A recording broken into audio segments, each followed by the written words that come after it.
Hi, I'm Lubomir. In these videos, we will dive deep into the topic of enlightenment. So let's get started. Part 1. The Spiritual Journey.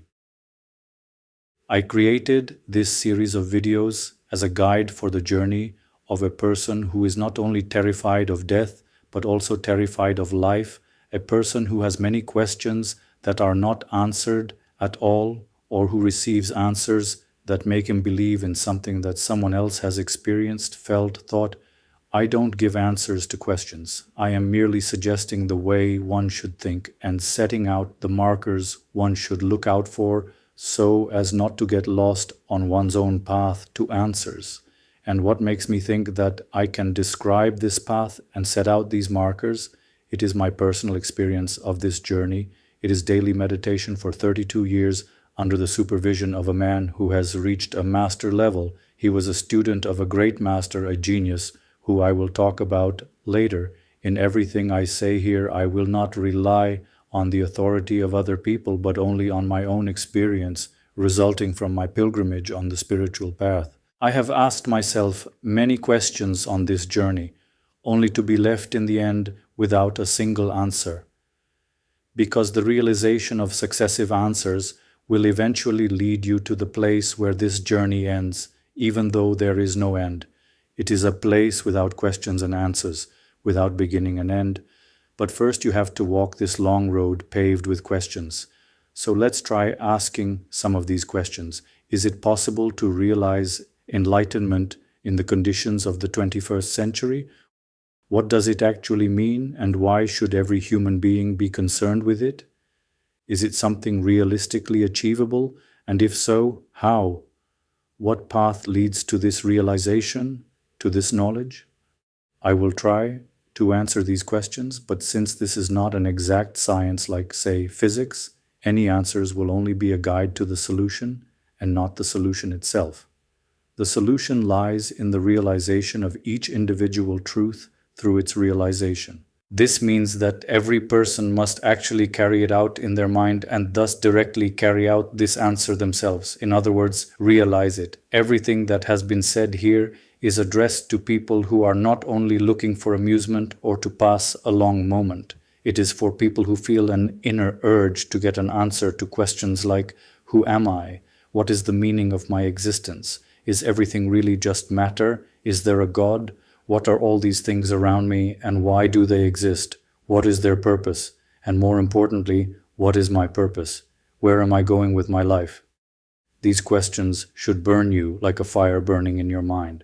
You should be aware of the urgency to the point of extreme necessity to get answers to these questions. The basic question is it even possible to get an answer to all this? Fortunately, we have the testimonies of brilliant individuals who have been able to realize all the answers, and not only that, but have been willing to give testimony as to how they arrived at these answers and thereby outline the way for other people to arrive at these answers as well. The most famous ones were probably Jesus of Nazareth and Siddhartha Gautama. They represent the two most famous spiritual paths leading to the realization of the highest knowledge that the human mind can realize when one becomes equal to that truth, identical with it. The term enlightenment is mainly encountered in Buddhism. Enlightenment can be small or great. I shall always use the word enlightenment in the sense of great enlightenment.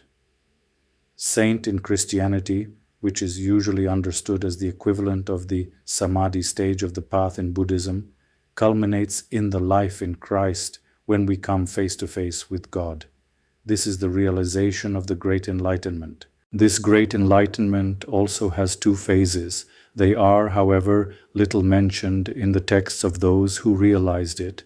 Hence, it is evident that a verbal description of this highest stage is almost impossible.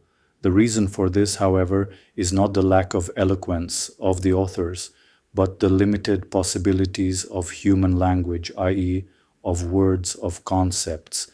It is very important to understand this limitation and especially to see it directly through the realization of samadhi, which enables one to enter into the extra-linguistic region of the human mind, the region of non-thoughts, Fushiryo, in Japanese Zen Buddhism. This experience is further deepened, and this enables Kensho, understanding one's own nature in a state of oneness. Through samadhi, one progresses further, and through the great death comes the great enlightenment. From this introduction alone, it must be clear how complex the spiritual path really is. It requires study, self-denial, self-control, and constant reflection on one's own activities. That is to say, not only the actions performed outwardly, but especially what is going on in your mind. It takes tremendous effort to control one's own mind, which, after years of practice, will enable one to have a peaceful mind without any effort at all. People understand that if they want to have a healthy and strong body, they must subject it to regular training. But when it comes to the mind, they are not willing to admit that their mind is weak and incapable of doing the most important thing, to realize their highest goal in union with the Supreme Truth by sheer activity without attributes. To achieve this ability, it is necessary to sacrifice much, or rather everything, and to diligently practice the means of this spiritual path for years and years. I shall return to the individual means to train the mind in more detail later on. For now, I will only mention that it is mainly the development of logical thinking which is to be a preparation for the mind's passage into space. By space here is meant the space in the mind and not some meadow where it does not think. The exercises of concentration and meditation are for this purpose. All these things I will discuss in turn in the individual chapters. I will cover philosophy, Christianity, and Buddhism, and other topics that are related to the spiritual path. Nothing I say here is intended to convince anyone of anything. If someone disagrees with what I say here or doesn't like it for whatever reason, they'll just have to deal with it. No one is forcing him to listen to it. He can stop this video at any time and forget he came across something like this. This video series is not for everyone. Rather, it could be said to be only for a few people who are able and willing to endure the truth, whether it suits them or not. Critical reason must become our daily tool. This reason is like a predator that destroys the pests of the world, which are the ideologies that parasitize on people's emotions and enslave their minds. People who do not respect that there is something given, something that transcends their opinions, their thoughts, that there is a truth, a reality, they bring the world into chaos. We can see it all around us. How do people want to agree with each other, to communicate with each other, when they don't respect the agreed meaning of words, when they don't respect something that is externally given and verifiable by the senses? These people cannot even use the natural reason given to them. How then can they get at the supernatural reason? They are trapped in a virtual reality of thoughts produced by their own minds. This reality of theirs does not even reflect the facts of the material world.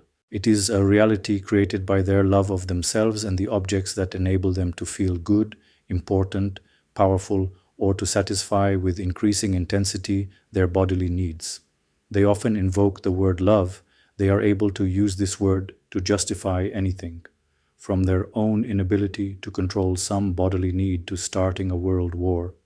In order to abandon the delusion that does not even draw reality from the material givens around us, it is necessary to develop a natural reason based on these very givens.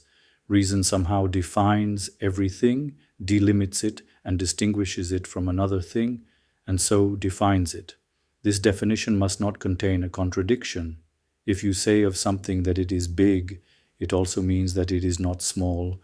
If something exists, it cannot at the same time not exist at the same time and place. Every statement, every point of view contains within itself a contradiction, that is, the exclusion of another point of view. Reason cannot work otherwise, at least not the natural one that humans normally use. Some use it more, others less, and some hardly at all. But man's mission is not only to develop natural reason, but also supernatural reason. Man's real mission is not to solve every riddle in the world or to make planet Earth a better place to live. Man's mission is to realize enlightenment and thereby let truth act and be reality itself. Be this reality. If you find this video helpful, please press the like button. Thank you.